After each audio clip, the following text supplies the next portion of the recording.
l'Irak et son chef Saddam Hussein, désormais seul au monde ou presque, les autorités irakiennes ont fermé leurs frontières cet après-midi. À l'exception des diplomates, personne n'entrera ni ne sortira du pays. Bagdad, sévèrement condamné par le Conseil de sécurité des Nations Unies, il déclare nulle et non avenue la fusion Irak-Koweït annoncée hier. Au Caire, le sommet extraordinaire des pays arabes qui devait se dérouler ce soir est reporté à demain matin. La soirée sera consacrée à des consultations. Une délégation irakienne est présente. Yasser Arafat participe à la réunion, tout comme l'émir du Koweït, chassé de son pays la semaine dernière. François Mitterrand, qui présidait cet après-midi un conseil des ministres restreint à l'Elysée, décide de ne pas soutenir directement les Américains, mais de renforcer les forces militaires françaises présentes dans la région. Israël est dans le collimateur de l'Irak et d'autres pays arabes. Cet après-midi, les Israéliens ont procédé à l'essai d'un missile antimissile. Et c'est réussi. Le missile serait utilisé en cas d'agression à l'arme chimique notamment. Notre question, croyez-vous possible un affrontement Irak-Israël? Vous répondez jusqu'à 20h30. Conséquence directe du conflit dans le Golfe, le prix de l'essence. L'encadrement décidé par Pierre Bérégovoy prenait effet ce matin. Chaque jour et selon les régions, il sera révisé à la hausse ou à la baisse. Demain, le litre de super coûtera entre 5,53 francs et 5,67 francs. La bourse termine la séance en progression de 1,3%. Le dollar reste stable à 5,34 francs. Une première médicale réalisée à Paris sur une jeune fille de 16 ans atteinte de mucoviscidose, triple transplantation, cœur, poumon, foie.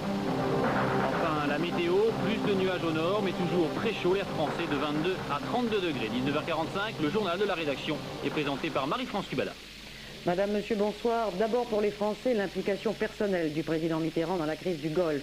Contrairement à toutes les habitudes, François Mitterrand vient de rendre compte lui-même de ce conseil extraordinaire et restreint des ministres qu'il avait convoqué. De l'Elysée, le chef de l'État vient d'intervenir à la télévision pour donner la position de la France dans ce dossier. Je vous propose d'entendre le président de la République. La France entretient depuis longtemps d'amicales relations avec l'Irak. On sait qu'elle l'a aidé lors de la guerre contre l'Iran. Cela l'autorise d'autant plus à dire clairement qu'elle n'accepte ni l'agression contre le Koweït, ni l'annexion qui a suivi.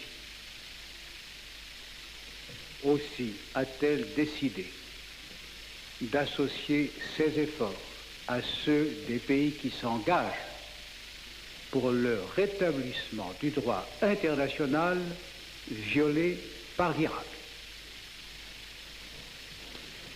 C'est pourquoi elle a voté les résolutions du Conseil de sécurité des Nations Unies et celles de la communauté européenne et pris l'initiative de certaines d'entre elles. C'est pourquoi elle exécute sa part de l'embargo et des sanctions économiques actuellement mises en œuvre. C'est pourquoi enfin sa marine est présente dans la zone du Golfe, toujours en application de la décision des Nations Unies. Mais la menace s'étend aujourd'hui à d'autres pays de la région. Dans cette situation, la France a souhaité et continue de souhaiter que le problème ainsi posé soit réglé au sein de la communauté arabe. Si cela se révèle impossible, la France assumera ses propres responsabilités. Premièrement, en répondant positivement aux demandes qui lui ont été adressées par l'Arabie saoudite et d'autres États de la péninsule, concernant par exemple la livraison de matériel et l'envoi de techniciens sur place. Deuxièmement, en renforçant dès maintenant ses moyens navals et aériens dans la même zone, de telle sorte qu'il soit en mesure d'intervenir à tout moment là où cela serait jugé nécessaire sur décision du président de la République. Enfin, bien entendu, c'est un autre sujet, mais il est lié au précédent. La France apporte dans cette crise la plus vigilante attention au sort de ses ressortissants, tant au Koweït qu'en Irak. Suivis jour par jour, leur situation ne comporte pas dans l'état présent d'éléments de pression physique ou de menace à leur encontre. Ils n'en sont pas moins retenus dans l'un et l'autre de ces pays avec interdiction d'en sortir. Le caractère préoccupant de cet état de choses a conduit le gouvernement à donner ordre aux navires français de se tenir prêts à toute mesure de rapatriement, et l'ensemble des moyens diplomatiques continuera d'être mis en œuvre. Mesdames et messieurs, à partir de cette déclaration qui résulte des travaux du Conseil restreint, vous êtes naturellement invités à poser des questions concrètes qui pourront vous paraître utiles. Je suis à votre disposition. Monsieur, si vous voulez bien vous annoncer, je peux moi annoncer Monsieur Thuroy, mais j'aimerais bien que chacun d'entre vous en prenne l'initiative. Monsieur le Président, est-ce que la France a été sollicitée de participer à la force multinationale en Arabie Saoudite? Et si elle l'était, quelle serait sa position? Ce sont deux questions très différentes. La première, non. Elle n'a pas été directement sollicitée. On peut penser que telle ou telle conversation non officielle pourrait tendre à cette fin. Mais nous n'avons été l'objet d'aucune demande. Ni des États-Unis d'Amérique, ce qui se comprend, ni de l'Arabie Saoudite, seule qualifiée, bien entendu, pour nous demander de venir sur son sol. Donc c'est une question très différente lorsque vous ajoutez « et si cela se posait ?» Si cela se pose, j'examinerai la question. Mais j'entends mener l'action de la France dans la fermeté à l'égard des principes et la solidarité à l'égard de ceux qui les défendent. Après ces déclarations du chef de l'État, Christian Mallard, explication de texte, l'aéronavale française y va, mais on ne participe pas à la force multinationale. Tout à fait. Le président vient de dire clairement que la France n'a pas été sollicitée, n'a été sollicitée ni par les Américains, ni surtout par les principaux intéressés, les Saoudiens, pour participer à cette force multinationale. Alors qu'est-ce qu'on va faire? Dans un premier temps, le président a rappelé qu'on allait jouer la carte de l'embargo économique, mesure de rétorsion économique, prise, vous vous en souvenez, lors du Conseil de sécurité de l'ONU, avec tous les différents partenaires européens et d'autres pays. Mais cette fois-ci, le président précise, un peu ce que disait George Bush hier, qu'en cas de nouvelle agression, ça veut dire si l'Irak demain venait à agresser l'Arabie Saoudite, eh bien cette fois-ci, nous allons renforcer nos moyens aériens, nos moyens navals dans la région, aux côtés des Américains, aux côtés des Anglais, pour participer éventuellement, je dis bien en cas de nouvelle agression, à une intervention militaire, à ce moment-là de type militaire, contre l'Irak. On n'en est pas là, puisque le président appelle même par moments, si vous voulez, les Arabes à régler leurs problèmes d'abord. Il dit, il faut que les Arabes règlent leurs problèmes d'abord, parce qu'en fait, la force multinationale, c'est une force étrangère, les Américains en particulier, et c'est quand même mal vu par une majorité d'Arabes qui trouvent par exemple que l'Arabie Saoudite a commis un acte de trahison en appelant les Américains sur son territoire.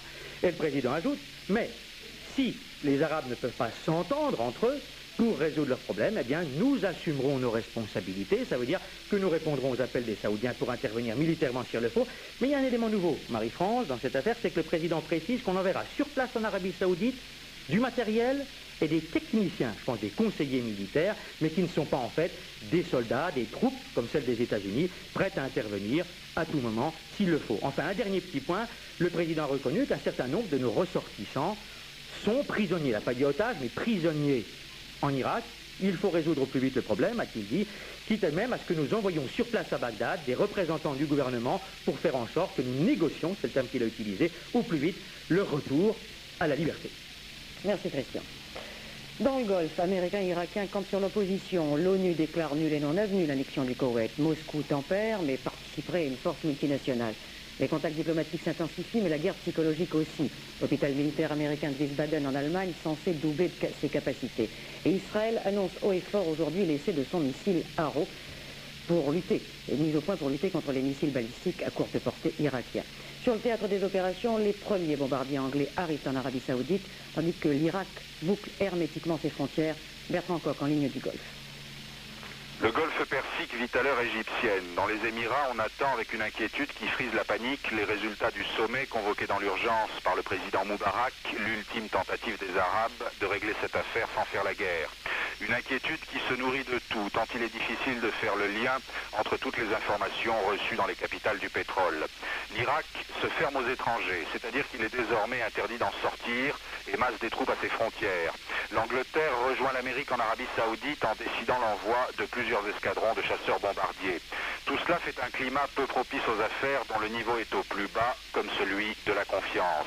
Les banques européennes ont coupé leur crédit à celles des Émirats, où des centaines d'expatriés, travailleurs émigrés, indiens et pakistanais font la queue dès l'ouverture pour retirer leurs économies.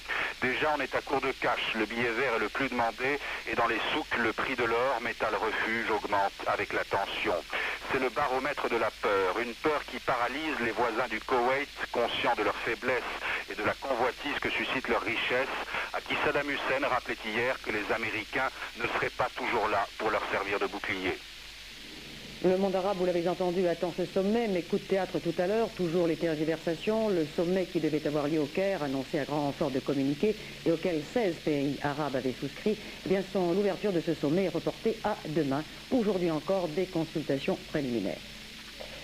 Selon la presse américaine, Washington pourrait envoyer jusqu'à 50 000 hommes en Arabie Saoudite. Riyad, où le roi Fahd intervenait à la télévision tout à l'heure pour condamner l'invasion irakienne et pour justifier la présence américaine. Récit Manuel Saint-Paul. À 13h, heure de Paris, le speaker de la télévision saoudienne prend l'antenne, annonce l'allocution du roi Fahd d'Arabie Saoudite. Le monarque va lire un texte. Les troupes étrangères déployées dans le royaume ont pour mission d'aider les forces saoudiennes dans leur devoir de défense du pays et de la population. Cette mesure n'est dirigée contre personne, mais répond à des impératifs purement défensifs. Ces troupes repartiront sitôt que le royaume l'aura demandé. Sans lever les yeux, le roi Fahd continue sur le même ton, mais les propos sont plus tranchés. L'invasion du Koweït par l'Irak est l'agression la plus hideuse de l'histoire moderne. Le texte se termine sur une demande de retour au statu quo hanté dans le Golfe. L'allocution aura duré 10 minutes. Le dilemme donc dans le monde arabe, certains ont de lourds contentieux les uns envers les autres. Difficile pour eux de condamner un pays frère, ce qui signifierait être dans le camp américain et donc Israël. Mais certains d'entre eux pourtant refusent la loi de la jungle imposée par Saddam Hussein. Leur tour d'horizon des pour et des contre est mardi Châtelet.